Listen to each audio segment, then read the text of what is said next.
Compound interest 15,000 है, छठे साल का कंपाउंड इंटरेस्ट 25,350 है। वार्षिक ब्याज की दर क्या है? बहुत बड़ा सवाल। किसी धनराशि पर चौथे साल का, फोर्थ ईयर का, किसी धनराशि पर चौथे साल का चक्रवृद्धि ब्याज 15,000 रुपए है। ठीक है, ठीक है, चौथे साल का, मैं यहां पे लिख देता हूं फोर्थ ईयर का, फोर्थ ईयर का किसी धनराशि पर चौथे साल का चक्रवृद्धि ब्याज 15,000 रुपए है, और छठे वर्ष का, सिक्स्थ ईयर का चक्रवृद्धि ब्याज 25,350 रुपए है। पूछा ब्याज की दर क्या है?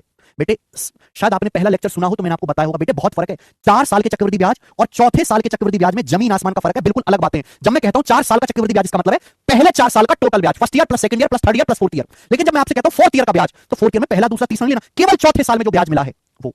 तो मेरे दोस्तों, मैंने आपको सिखाया कि कंपाउंड इंटरेस्ट में जो अमाउंट होते हैं A1 A2 A3, ये सब जीपी में होते हैं। जो पर्टिकुलर ईयर के सीआई होते हैं, फर्स्ट ईयर का, सेकंड ईयर का, थर्ड ईयर का, फोर्थ ईयर का, ये भी जीपी में होते हैं, इनमें भी मल्टीप्लाइंग फैक्टर लगता है। लेकिन 1 साल का ब्याज, 2 साल का ब्याज, 3 साल का कंपाउंड इंटरेस्ट, 4 साल का कंपाउंड इंटरेस्ट जीपी में नहीं होते। ये मैंने आपको कंपाउंड इंटरेस्ट की पहली क्लास में कंसेप्ट समझाया था।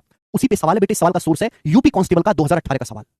चौथे साल का ब्याज 15,000 है, छठे साल का ब्याज 25,350 है। टाइम में गैप कितना है? 2 साल का गैप है। ये 2 साल का मल्टीप्लाइंग फैक्टर है, अंडर रूट लेंगे, 1 साल का मल्टीप्लाइंग फैक्टर आएगा मेरे प्यारे, 1 साल का, जीरो तो कटी जाना है मेरे दोस्तों। ये किससे जाएगा? 15 से, 15 एकम 15 बच जाएगा 10, 15 छिक्का 90 बचेगा 13, 15 में 135, ये 100 बचा, 100 का अंडर रूट 10, 169 का अंडर रूट 13।